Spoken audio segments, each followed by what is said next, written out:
안녕하세요. 한겨레 최성진 기자입니다. 아끼는 후배의 이야기 한 편 먼저 소개해드리고 시작하겠습니다. 헤어진 다음날 친구가 책 한 권을 들고 찾아왔습니다.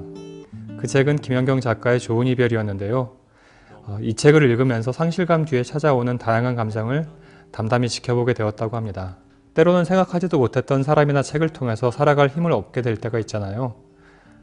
그런 고마운 마음 때문인지 김연경 작가님의 글과 살아가는 이야기에 관심을 갖게 되었다고 합니다. 오늘 한겨레 담에서는 김연경 작가님을 모시고 우리 마음을 들여다보는 시간을 갖도록 하겠습니다.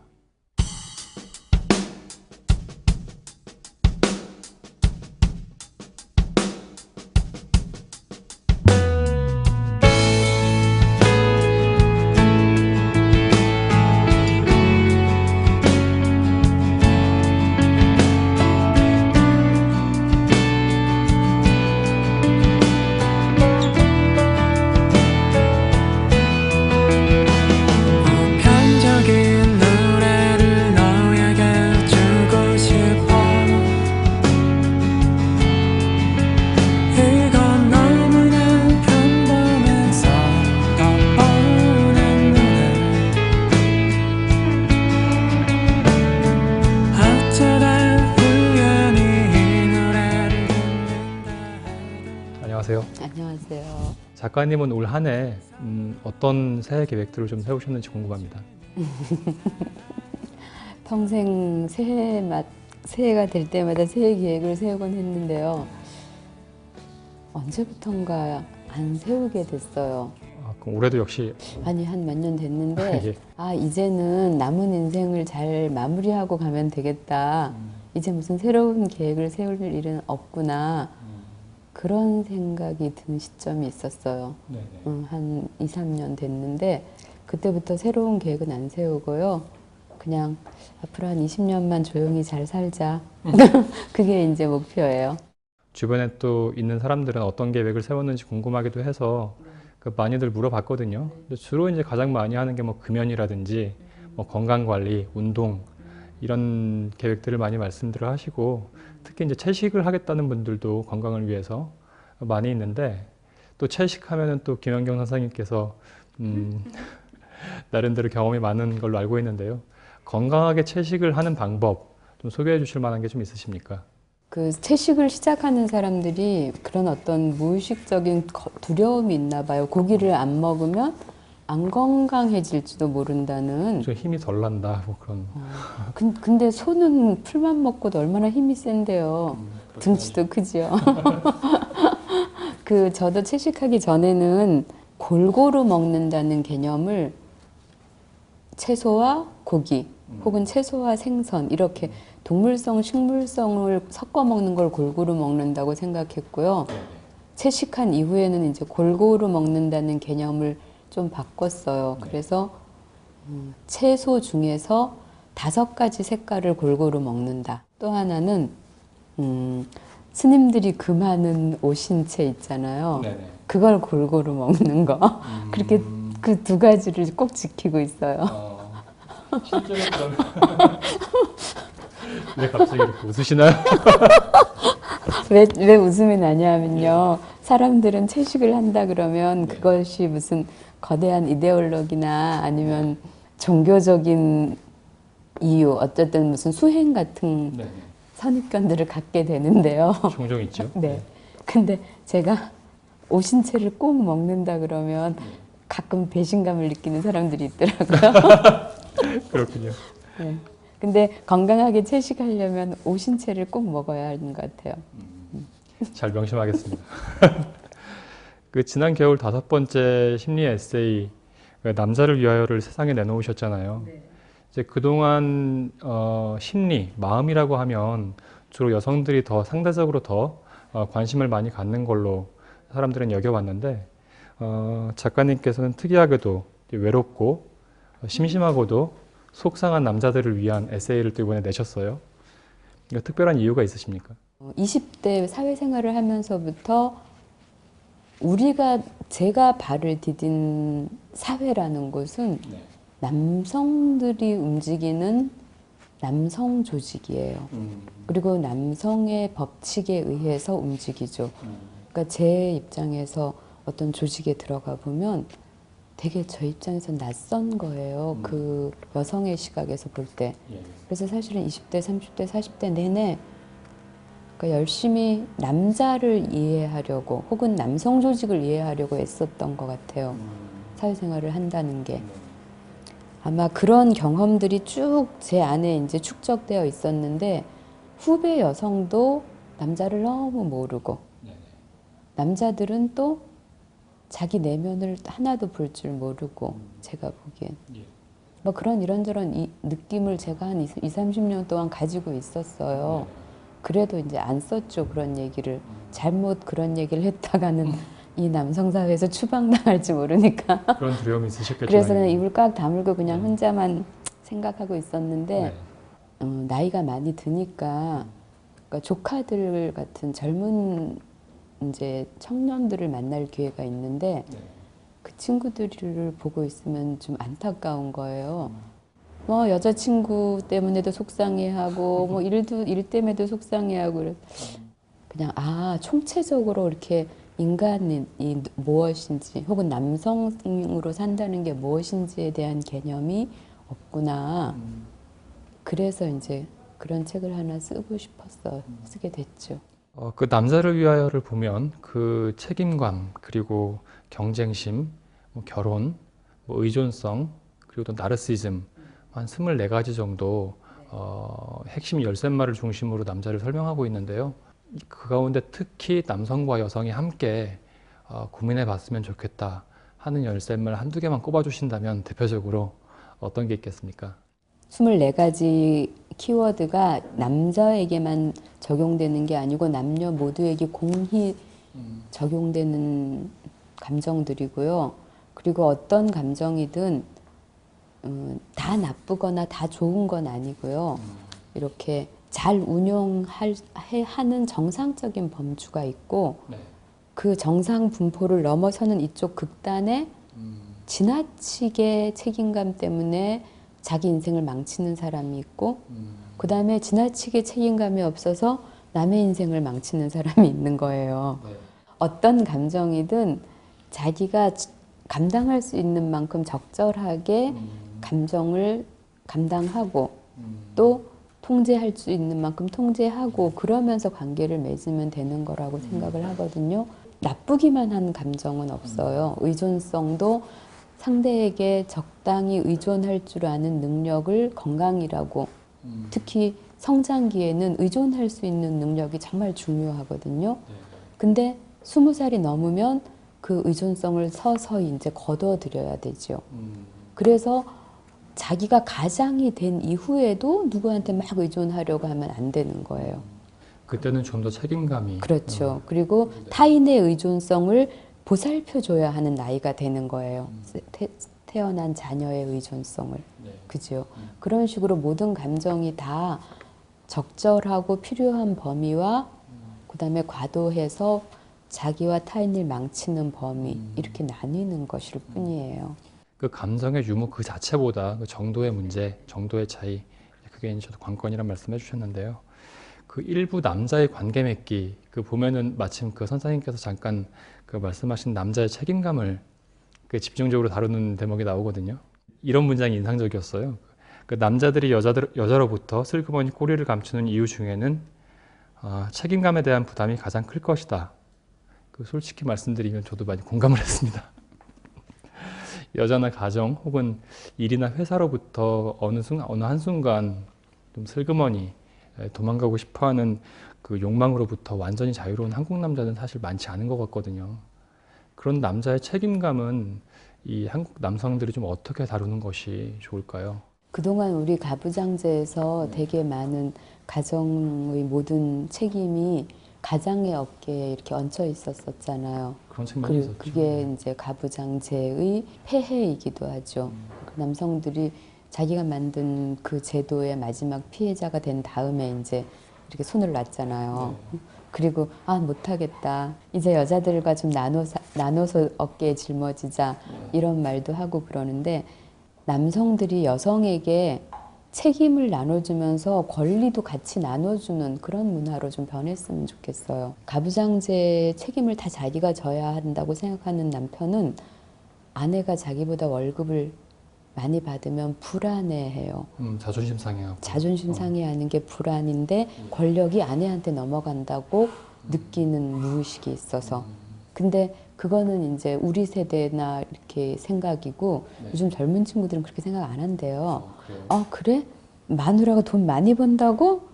땡큐지. 이렇게 말한대요. 그래서 나는 그런 변화가 참 좋다고 생각해요. 서로 책임감을 나누어질 수 있는 문화. 책임감과 함께 권리도 같이. 나누어 줘야죠. 예. 이제 언론사 기자라는 직업적 습관 때문이기도 한 것 같고 아니면은 뭐 제 개인의 이제 성향인지 그래서 일지도 모른다는 생각을 하는데 그 어떤 갈등 국면에서 항상 저는 그 이성적 토론과 이성적 대화 또 합리적 토론 이런 거를 좀 강박적으로 고집을 하는 측면이 있거든요. 그래서 사실은 회사에서도 그렇고 밖에서도 그렇고 이 여자분들하고 대화하는 과정에서 종종 어려움을 겪어요. 저보고 이제 공감의 능력이 떨어진다 이제 이런 지적을 하는 분들도 있는데 제 이 언어 습관은 고쳐야 됩니까? 그런 지적을 여자친구가 하죠. 많이 받았습니다, 네. 저 친구는. 그리고 남자들이 원래 감정 언어나 공감 언어를 잘 못 말하기도 하지만 남자들한테 또 뭐가 없냐 하면 상황에 맞게 말하는 방법이라는 게 있어요. 상황에 그러니까 맞게. 아까 뭐라 그랬죠? 이성적 토론과 합리적 판단은 사회생활을 할 때만 하면 돼요. 그죠? 여자친구랑 만나는 이유는 뭐예요? 좋아서 만나는 거죠. 그렇죠. 그럼 좋은 말만 하면 되잖아요. 좋은 걸 먹고 서로 좋은 이야기만 나누면 되잖아요. 근데 늘 좋은 때만 있는 건 아니고 네.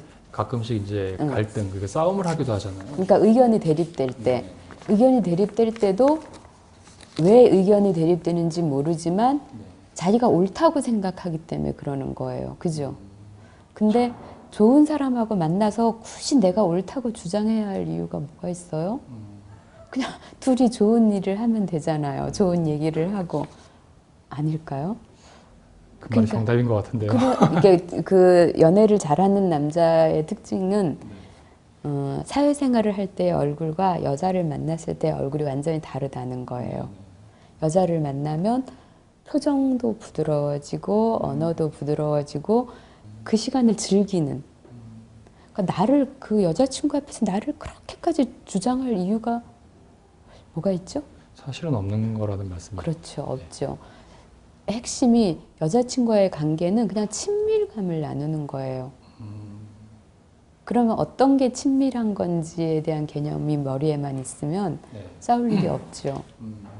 선생님 말씀을 듣고 보니까 제가 연애를 이렇게 썩 잘하는 편이 못 연애를 되거든요. 정말 이런 질문을 하는 걸 보면 정말 연애를 못한 사람인 것 같아요. 그리고 여자와 어떻게 시간을 보내야 하는지도 모르는, 그리고 여자를 만났을 때 내가 원하는 게 뭔지에 대한 개념도 없는 그런 사람이라는 느낌이 들었어요. 질문을 읽고. 너무 샅샅이 낱낱이 파헤쳐지는 기분이 빨리. 이제부터 여자를 만나면 뭘 누리고 싶은지 먼저 생각해 보고 가세요. 그 여자가 좋아서 그녀와 함께 행복한 시간을 보내고 싶잖아요. 근데 그녀랑 왜 싸워요, 가서? 그러게 말이에요. 불리한 질문 던진 것 같아서 네네. 다음 질문으로 빨리 넘어가겠습니다. 이 질문은 잘 편집해서 앞에다 커다랗게 해주세요. 지금은 이제 제 경우를 말씀 한번 드려본 거고요. 작가님께서는 남성 중심의 사회에서 계속 활동을 해오셨다고 했는데 이 남성들과의 의사소통에서 조금 어려움을 겪었던 경험 있으셨을 것 같은데요. 남성들과 소통해서 어렵다기보다 남성들의 언어를 이해하는 게 되게 어려웠어요. 그러니까 남성들은 잘 설명 안 하거든요.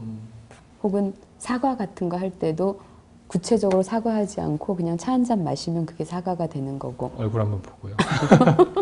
그런 것들을 이해하고 적응하는 게 어려웠어요. 근데 이제 그런 것들을 많이 이해하고 적응한 결과 책을 쓸 수 있게 된 고마움이 있죠.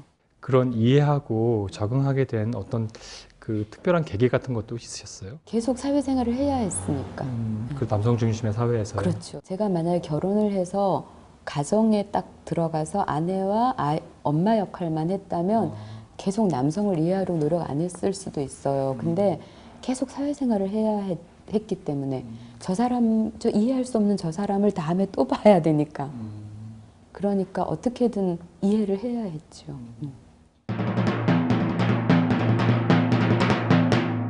오늘 김연경 작가님을 모신다고 했더니 참 많은 분들이 다양한 사연들을 보내주셨습니다. 저희 제작진은 특히 남성분들의 고민을 듣기 위해서 힘을 기울였습니다. 김연경 작가님의 건강한 조언을 듣고 싶은데요. 김연경의 담상담 진행해 보려고 합니다. 작가님 괜찮으신가요? 네. 예. 제가 모든 질문에 공통되게 드릴 수 있는 답이 하나 있는데 각자 저마다 어른이 되라는 거예요. 이 모든 질문이 아기 상태이기 때문에 나오는 불만이에요. 그럼 바로 시작해 보겠습니다. 30대 후반의 이혼 남성입니다. 경제적으로 넉넉하지 않은 형편이지만 딸과 부모를 모시고 살고 있지요. 이혼 뒤 사람들과 만남에서 상처에 대한 자기 방어 본능이 꿈틀거립니다. 쉽게 상처받고 불안하고 타인을 믿지 못합니다. 객관적인 내면 보기 훈련을 해도 쉽게 자존감이 무너집니다. 가장으로서의 행복한 일이 순간 크나큰 짐으로 엄습합니다. 무엇보다 자존감을 지킬 수 있는 방법이 있다면 어떤 것일까요? 사실은 한 개인의 자존감은 다른 사람이 무너뜨리고 세워주는 게 아니에요. 내가 만들어 세워가지고 내가 지키는 거예요. 그리고 타인이 내 자존감에 영향을 줄 수 있는 게 아니에요.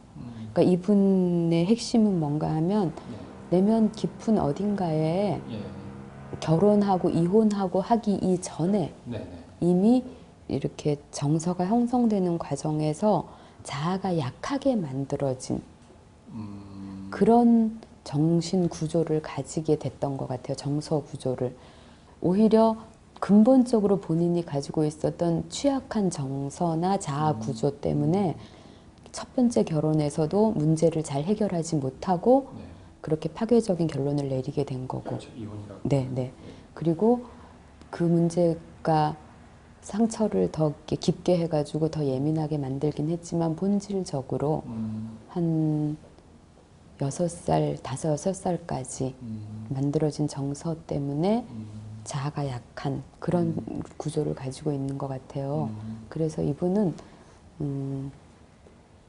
제 생각에는 정말 이토록 불편하면 전문가를 만나보는 게 좋을 것 같아요. 첫 연애 실패 뒤 연애가 어렵다는 여자분의 사연입니다. 사회 초년생이던 24살 처음 연애를 했습니다. 어느 날 남자친구가 다른 여성과 동시에 저를 만나고 있던 사실을 알게 됐습니다. 양다리를 걸치고 있었던 거죠. 사람에 대한 믿음이 크게 흔들린 첫 연애 때문인지 그 뒤로 연애가 쉽지 않습니다. 친구들은 하나 둘씩 결혼을 하고 가정을 꾸리는데 저는 누구를 만나고 싶다는 생각이 들지 않네요. 엄마의 한숨이 깊어졌습니다. 연애를 못하는 저는 술자리에서 마치 술안주처럼 씹히기도 합니다. 안타까운데요. 농담도 한두 번이지 씁쓸합니다. 대체 제 마음은 왜 이 모양일까요? 사랑받고 싶지만 두려움도 큰 이 마음을 저는 대체 모르겠습니다. 안타까운 사연이었습니다. 정말. 많은 사람들이 범하는 오류 중에 하나가 성급한 일반화라는 게 있어요. 성급한 일반화의 오류. 예. 한 번 연애해서 어떤 남자가 양다리를 걸쳤다 그래서 세상 모든 남자가 다 연애를 하면 양다리를 거칠 거라고 인식하는. 양다리 걸치는 남자 생각보다 많지 않거든요. 그렇죠. 자기가 어떻게 잘못된 인식을 하고 있는지 모르는 거죠. 공포 때문에 두려워서. 그죠? 근데 그 잘못된 인식을 바꿀 필요가 있을 것 같아요. 그리고 또 하나는 상처를 좀 받으면 어떤데 그렇게 상처를 끌어안고 몇 년씩이나 시간을 보내는 거죠? 왜 상처를 넘어서는 노력을 안 하는지도 되게 이해가 안 되는 거죠. 제 입장에선. 그죠? 일단 불행을 즐기는 게 아니라면 빨리 그 이별의 상처를 극복하려고 노력해야 되고 그 다음에 이별의 상처를 합리화시키기 위해서 세상 모든 남자들이 양다리를 걸친다고 일반화시켜놓은 잘못된 생각도 버려야 되고 그러는 거죠.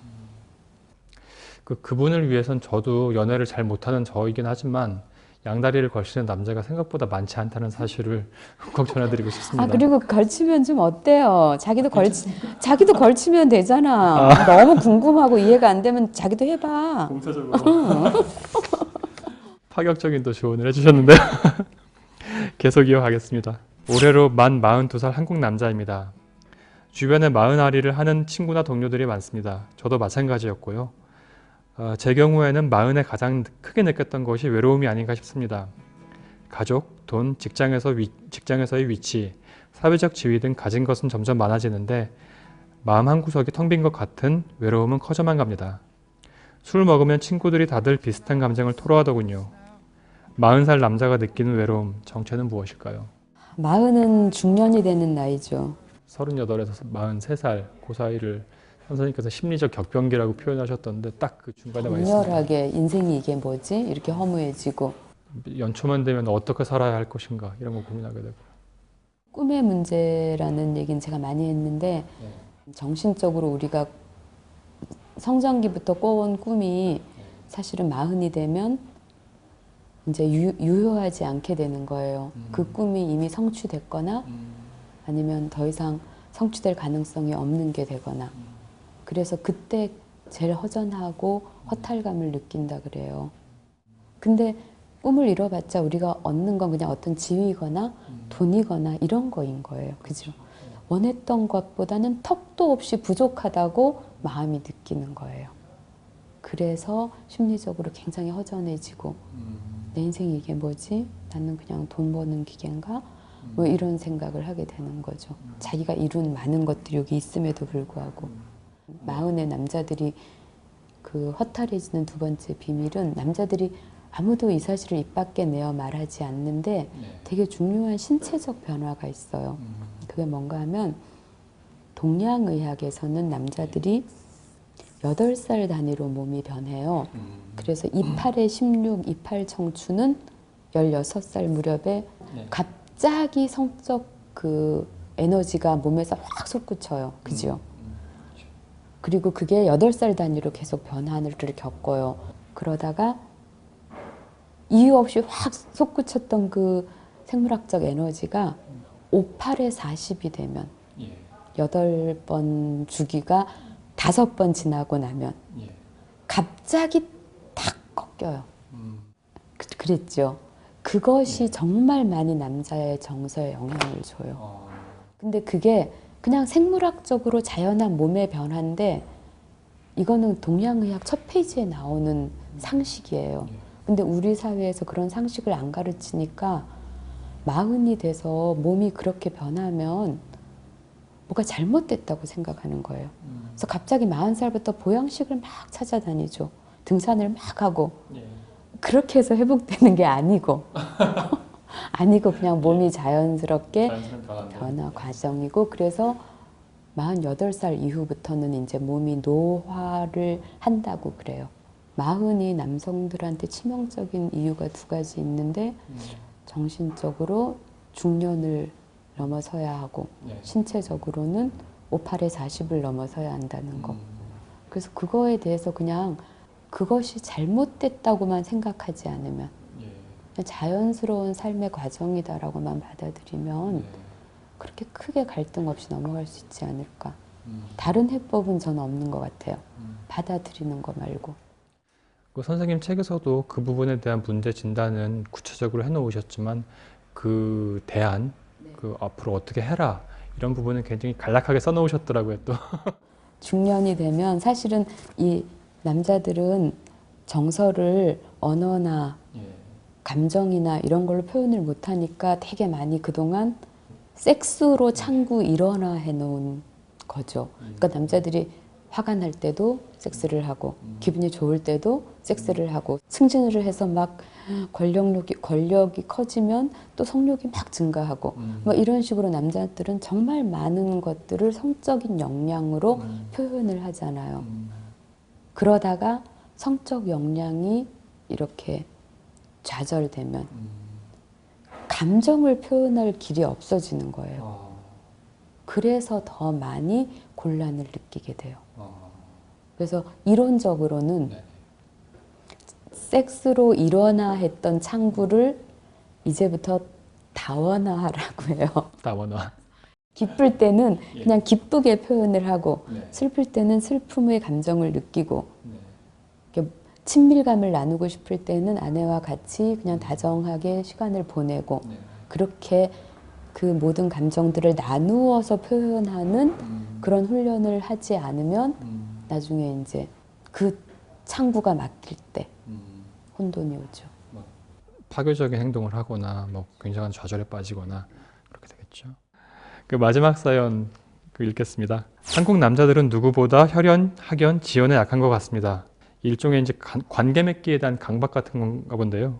그 이유가 무엇이라고 생각하는지 궁금합니다. 우리는 왜 그러면 혈연, 지연, 학연을 중요시하는 문화가 됐을까? 뭐 이런 의문은 품을 수 있죠. 그건 그냥 지형적인 구조 같기도 하고 거의 섬 같은 나라잖아요. 우리 한국이요. 예. 그러니까 뭘 잘못하고 어디로 도망갈 곳이 없는 나라인 거예요. 요 사람들과 평생 같이 살아야 하니까 서로에게 잘 보여야 되고 서로 끈끈한 관계를 맺어둬야 하는 게 아닐까. 그러니까 이런 문화에서 성장하니까 나쁜 폐해는 뭔가 하면 젊은 친구들이 의존성을 못 벗는다는 거예요. 젊은 친구들이 부모를 떠나서 의존성을 딱 끊고 자기 인생을 자립적으로 이렇게 좀 열심히 살아보려고 하면 부모님들은 그걸 너무 서운해하는 거죠. 내가 그동안 키워줬는데 보답 안 하고 자기 혼자 잘 살려고 한다고. 맞습니다. 그거 되게 부모가 자식이 잘 살지 못하도록 방해하는 거예요. 그래서 우리 혈연, 지연, 학연 문화가 처음에는 지정학적인 이유 때문에 그런 문화가 만들어졌지만 반대적으로 그런 문화가 개인의 발전을 되게 막고 있다는 거. 그런 폐해들이 보여요. 특히 이제 자식들이 그렇게 스스로 독립적으로 책임감을 형성해 나갈 시기에 부모들이 그 오히려 자식의 의존성을 자식들이 의존성을 못 버리게 하는 그런 결과도 좀 있는데 부모가 자식의 삶을 완전히 다 컨트롤하잖아요. 그렇죠? 부모도 좀 노력을 해야 되는 거군요. 그러니까요. 절대로 자식이 젊은 사람들이 어린아이가 자기가 먼저 변할 수 없어요. 언제나 더 큰 권력을 가진 기성세대, 부모 그들이 먼저 변해서 젊은 친구들을 보살펴줘야지 변화가 와요. 예, 말씀 잘 들었습니다. 지금까지 여러분이 보내주신 소중한 사연을 중심으로 김연경의 담상담을 진행을 해봤습니다. 선생님 따뜻한 조언, 때로는 따끔한 충고 따뜻하지 않아서 미안합니다. 고맙고요. 이어서 몇 가지 질문만 좀 더 드리고 오늘 시간 마무리하려고 하는데요. 남성과 여성이 조화롭게 살아가기 위해서 좀 서로 어떤 노력이 좀 필요하겠습니까? 남성이든 여성이든 각자 어른이 돼야 하는 게 제일 첫 번째 조건이라고 생각해요. 그러니까 결혼을 한다거나 연애를 한다고 하면 남자든 여자든 마음속에 무슨 상대에게 원하는 환상이 얼마나 많은지 몰라요. 그죠?